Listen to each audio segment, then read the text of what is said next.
Salut à tous, bienvenue pour cette nouvelle vidéo. Dans un premier temps, un joyeux Noël à tout le monde, joyeux Noël à tous ceux qui me regardent et joyeux Noël au monde entier, très clairement au monde entier. Alors désolé, hein, comme vous le savez, je me suis fait opérer le 28 novembre dernier et j'ai des petits problèmes. D'ailleurs, je fais des visites régulières à l'hôpital, donc peut-être pour ça que ma mine n'est pas à 1000%, mais voilà, on est toujours là, hein, la passion est toujours là et on continuera jusqu'à la mort, je pense, si mort il y a. Alors, l'information de cette journée, on va parler du dossier Kylian Mbappé. Je sais que le dossier Kylian Mbappé vous énerve. Vous savez que Kylian Mbappé pourra négocier avec le club de son choix à partir du 1er janvier prochain, que Florentino Pérez, ses représentants, son conseil d'administration vont arriver normalement avec une offre d'ici les 2 premières semaines de janvier, une offre salariale, une offre au niveau de la prime à la signature, une offre au niveau de la durée du contrat. Et on sait très bien à quoi cette offre va ressembler.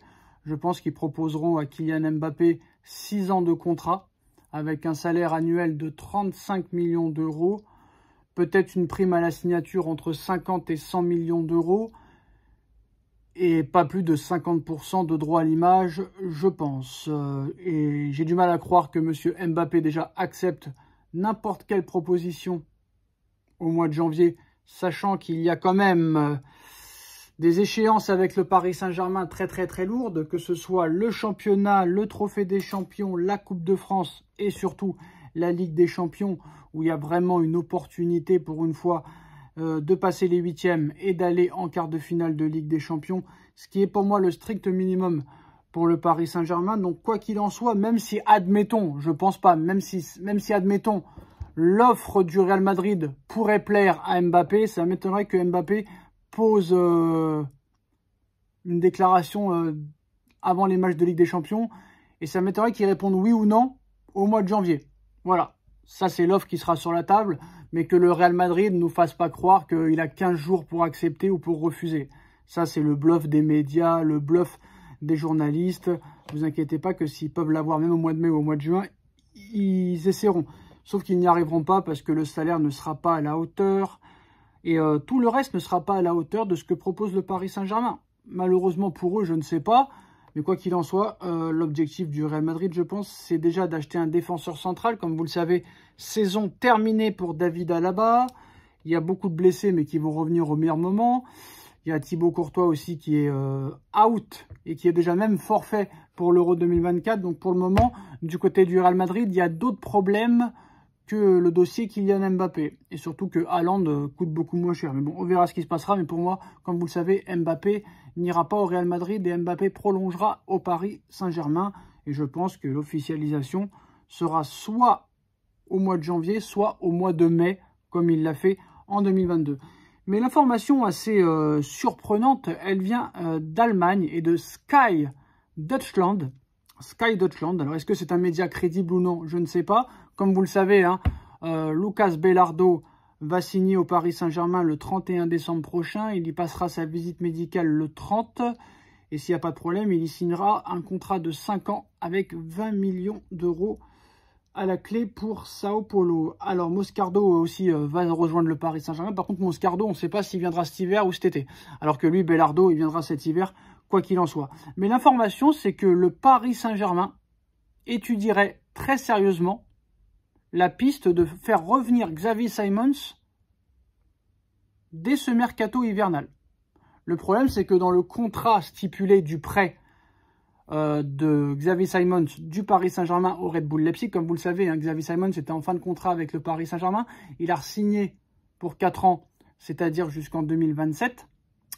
Donc il est encore sous contrat avec le Paris Saint-Germain jusqu'en 2024. Mais là, il est, comme vous le savez, prêté par le Paris Saint-Germain au Red Bull Leipzig. Et apparemment, il n'y a pas vraiment de clause dans le contrat qui pourrait permettre au Paris Saint-Germain de faire revenir Xavi Simons 6 mois avant la fin du prêt. Donc est-ce que c'est une info, c'est une intox, réelle ou pas réelle? On sait que le Paris Saint-Germain cherche un milieu de terrain. Moscardo est un milieu de terrain, mais on ne sait pas s'il va venir cet été ou cet hiver. Donc c'est problématique. Il y a un moment donné, Campos ne serait pas vraiment pour, parce que d'après Campos,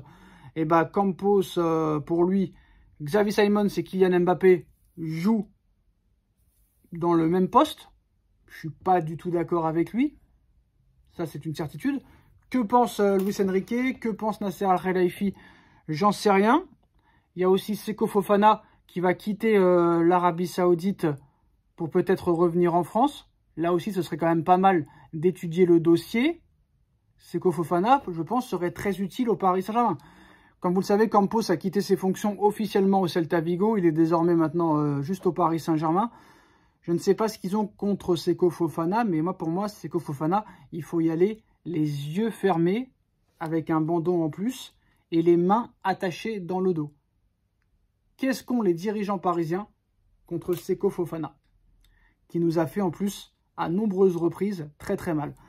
Un retour de Xavi Simons, moi j'aurais voulu que Simons reste au Paris Saint-Germain, ça c'est sûr et certain.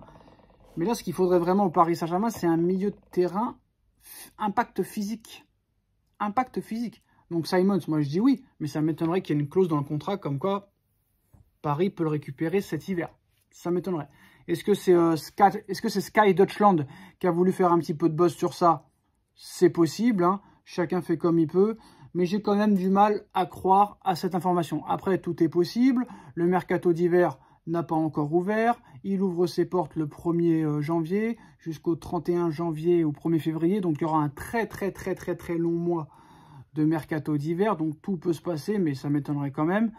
Mais pour moi, Seko Fofana, maintenant que tu as recruté Belardo dans l'axe, qui pour moi n'était pas une priorité. Je pense que Paris aurait plus dû étudier à gauche que dans l'axe. On a qui à gauche?